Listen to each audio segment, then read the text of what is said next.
প্রাথমিক 2017 টেটে প্রশ্নভুল মামলা নিয়ে আজকে মহামান্য বিচারপতি রাজশেখর মান্থার বেঞ্চে যে মামলাটি ছিল সেই মামলার গুরুত্বপূর্ণ আপডেট উঠে আসছে।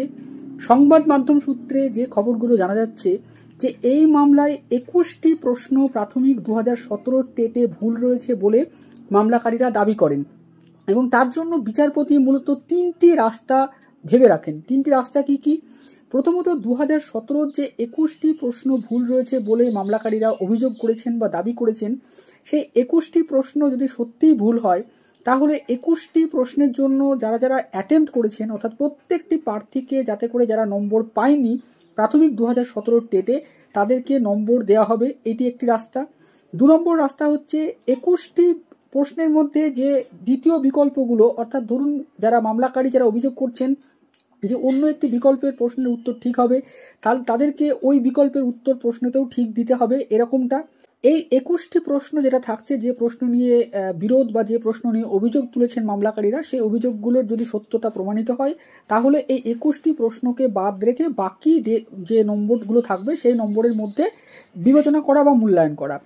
তো এই যে পুরো বিষয়টা, এই বিষয়টার জন্য আজকে সংবাদ মাধ্যম সূত্রে আমরা যেটুকু জানতে পারছি সেখানে দেখা যাচ্ছে যে জাস্টিস রাজশেখর মান্থা স্যার তিনি কিন্তু এই 21টি প্রশ্ন ভুলের জন্য 2014 সালের মতো কিন্তু বিশ্বভারতীর কাছে একটি কমিটি গঠন করে সেই একটি রিপোর্ট তলব করলেন এবং বিশ্বভারতীকে দেখতে বলা হলো যে এই 21টি প্রশ্ন যেগুলো মামলাকারীরা অভিযোগ করেছেন সেই 21টি প্রশ্নকে খতিয়ে দেখতে হবে।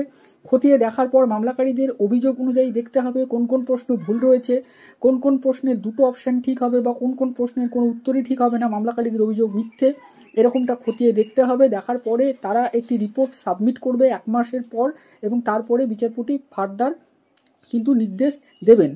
তো এখন দেখার বিষয় যে এই যে প্রাথমিকের 2017 টেট নিয়েও একটা জটিলতা তৈরি হলো প্রশ্নভুল মামলায়, তাহলে কি এখানে প্রশ্নভুল সত্যি রয়েছে? এখন 2014 সালে কিন্তু প্রাথমিকে এরকম প্রশ্নভুল মামলার অভিযোগ ওঠে এবং তারপরে কিন্তু প্রশ্নভুল প্রমাণিত হয়ে বহু প্রার্থী চাকরি পেয়েছে। এখনও এই মামলাটা ম্যাট 1594 হয়ে ঝুলে রয়েছে। তো প্রাথমিক 2017 টেটও কি শেষ পর্যন্ত তেমনটাই হবে? অর্থাৎ রাজ্যে বলা যেতে পারে একটা অভূতপূর্ব পরিস্থিতি চলছে যে কোনো নিয়োগকে কেন্দ্র করে, বিশেষ করে শিক্ষক নিয়োগকে কেন্দ্র করে। তো এমতো অবস্থায় প্রাথমিক 2017 টেটে যদি সত্যি করেই প্রশ্ন ভুল থাকে, বিশ্বভারতী যদি সত্যি রিপোর্ট জমা দেয় যে প্রশ্ন ভুল রয়েছে, তাহলে পরবর্তী পদক্ষেপে বিচারপতি কী সিদ্ধান্ত গ্রহণ করবেন? সেখানে যারা মামলাকারী তাদেরকে কি শুধু নম্বর দেওয়া হবে নাকি প্রত্যেককে নম্বর দেওয়া হবে? কিংবা যদি বিশ্বভারতী রিপোর্ট দেয় যে সত্যিই কোনো প্রশ্নে ভুল নেই, তাহলে কি হবে?